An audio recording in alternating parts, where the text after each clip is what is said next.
কিছু কথা চলে আসে। না ডক্টর জাবিন আসেন আমরা একটু আমার ব্যর্থতা, আমি আপনার প্রশ্নটা আসলে বুঝাতে পারছি কিনা আমি জানি না।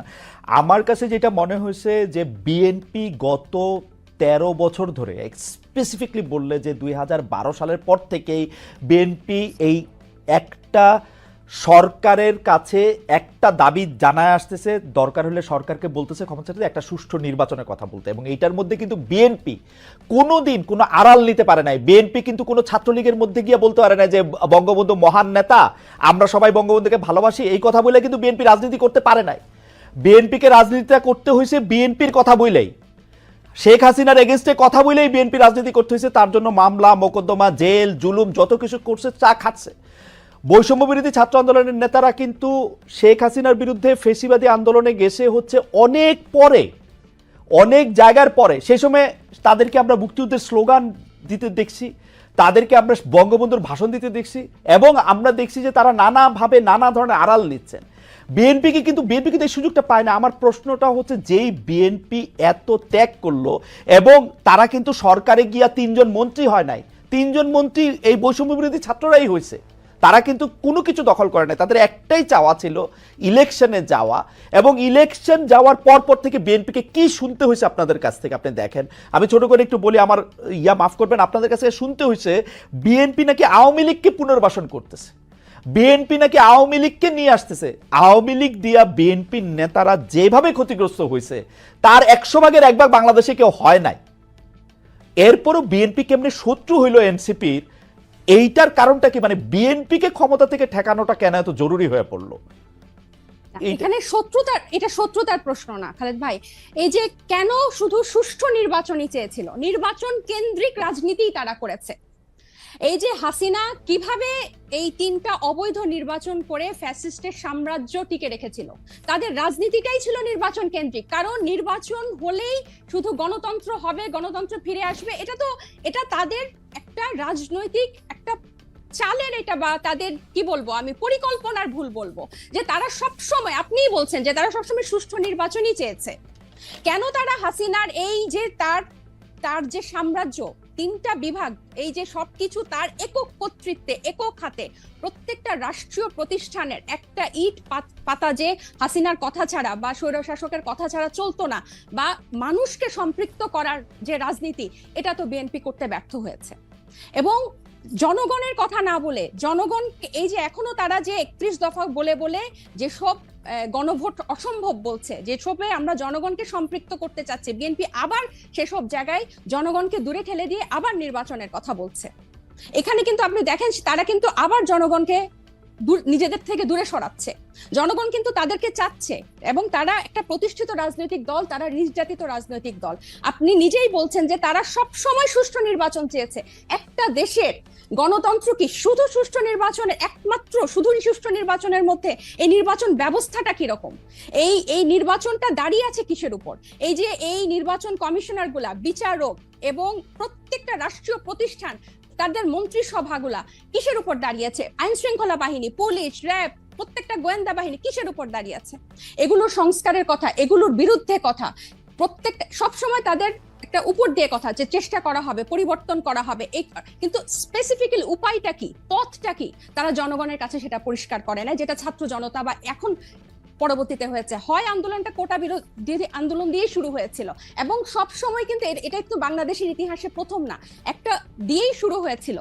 কিন্তু এই পুঞ্জীভূত যে স্বৈরশাসকের 15 বছরের যে পুঞ্জীভূত ক্ষোভ, সেটা কিন্তু প্রকাশিত হয়েছে একটা সিস্টেম, একটা ধাপ পেরিয়েই কিন্তু সেদিকে গিয়েছে। এবং আমি একটু বলি, এবং বিএনপিকে যে এই শত্রু মনে করা না, আমরা কিন্তু চাচ্ছি বিএনপিকে জাতীয় ঐক্যমত্য নিয়ে আমরা একসাথে সবাই মিলে আমরা ঐক্যমতে পৌঁছাই সংস্কারের বিষয়ে, যে মৌলিক কিছু সংস্কার হোক, তারপর নির্বাচন যে 2টা টাইম লাইনে আছে তার মধ্যেই হবে, এবং প্রত্যেকটা দল, নিবন্ধিত দল সেখানে অংশগ্রহণ করবে। এবং আওয়ামী লীগের পুনর্বাসনের ক্ষেত্রে যেটা বলছে, আপনি দেখেন জি বলেন, শেষ করেন, সরি হ্যাঁ, নতুন হ্যাঁ, প্রশ্ন। যে বিচার এবং সংস্কারের কথা, যেই বিচার, যেই আওয়ামী লীগ তাদেরকে এরকম ভাবে নির্যাতন করেছে, এক একজনের ইভেন এমনও হয়েছে বিনা ভোটে এই শব্দটা ফেসবুকে লিখেছে দেখে তাকে ডিজিটাল আইসিটি একটা মামলা দিয়েছে দুইটা শব্দের জন্য। তাহলে এই লেভেলের নির্যাতন, তারা ঈদে কেউ বাড়ি যেতে পারে নাই, সবগুলাকে ঘর ছাড়া, এরকম নির্যাতনের মধ্যে তারা আওয়ামী লীগের দল হিসেবে বিচার না চেয়ে, হাসিনার বিচার না চেয়ে,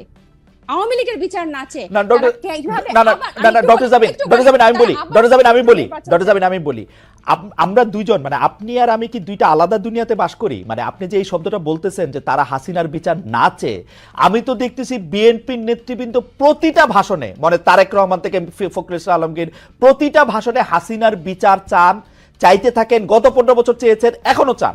মানে হাসিনার বিচার না চেয়ে এটা কোত্থেকে আসলো?